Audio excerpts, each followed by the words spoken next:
Welcome to Chapter 10 of Money and Schools. So the drivers for this chapter, we're going to look at auxiliary services. When I say auxiliary services, I'm talking about food service and transportation. If you notice online when you downloaded this PowerPoint, you're probably thinking in your mind, wow, this is a quick presentation. You're right, this is a very quick presentation. It's a quick presentation because you don't make a lot of decisions in terms of transportation and food services. I've cut a lot out of the chapter, and I've only focused on things that could actually apply to you as a building principal. So, auxiliary services are defined as non-instructional support services. These are funded under the segregated fund accounting system. These are pupil transportation and food services. You don't have much input over them, but you have to know what function they do in your educational system. Here's the deal too. If there's a snowstorm, unless you're doing site-based management, you're not going to make that call. The superintendent's going to make that call. You just have to go on whatever the superintendent says. So, transportation. Pupil transportation, when people say, what do schools do? They use transportation to get kids to school. The district level manages and maintains all of pupil transportation issues. It impacts you as a building principal. You kind of don't have much control or autonomy. You're left at the hands of whatever the district gives you. The only time that you will have input, and please note this, is in the form of extracurriculars and athletics. In-state extracurriculars and athletics. If we're looking at out-of-state, you probably will have no input and no say over it. So why do we have school transportation? We talked earlier in the course about this idea of compulsory schools. We have school transportation because schools became compulsory. There were parents that said, I can't get my children to school. If you're requiring me to get my kids to school, you have to get them there. So the federal government stepped in and said, we have to get kids to school. So this is a cost that the district has to pay for. A lot of it comes from the federal, and we have to spend a lot of money investing in these costs. So what do you do with school buses? One of the things that's going to happen is that depending on your building, whether you're at the elementary, middle, or high school, you might have the first ride in the morning, or the last ride, or the reverse in the afternoon.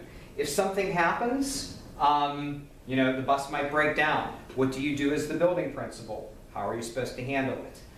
I want to mention that students, one of the problems that happens is students have problems getting home.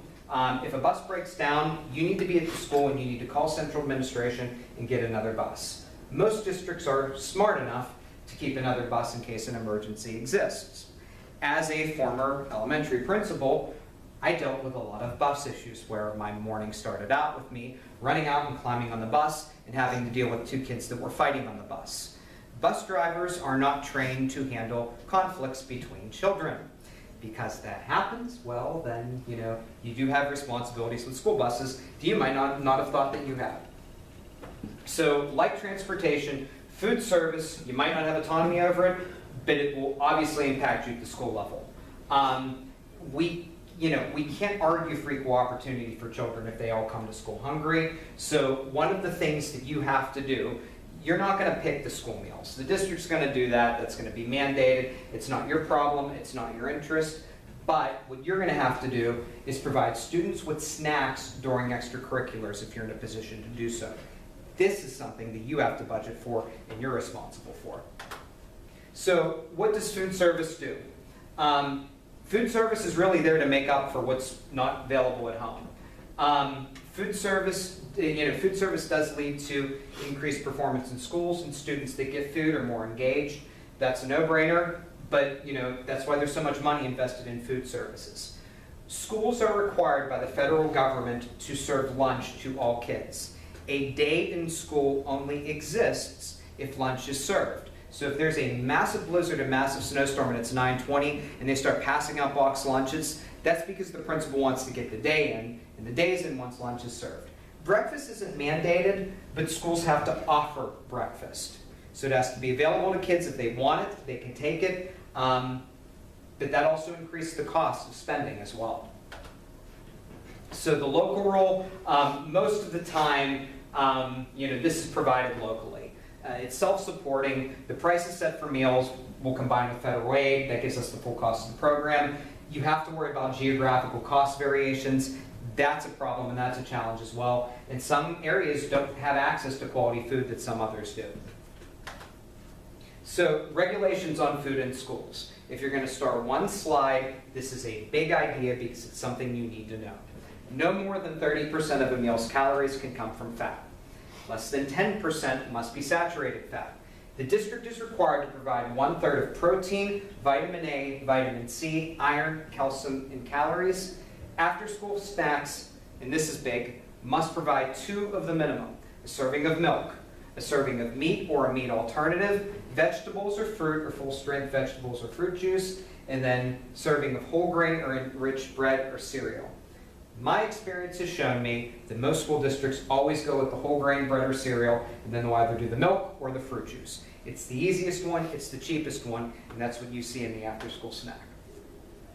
So if there are in-house services, they're either, there's going to be different ways of production. Some will do on-site kitchens only, some will do base or central kitchens, some will do mostly on-site, some will do mostly satellite.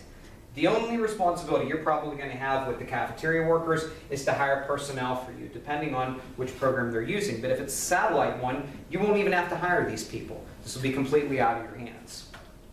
So, financial management. One of the things that you need to do that I think is important is you have to know when you have leftovers, what worked, what didn't work, and where money was wasted. Report that back at the district level, and then they can make decisions for future years on what they're spending. So that's it.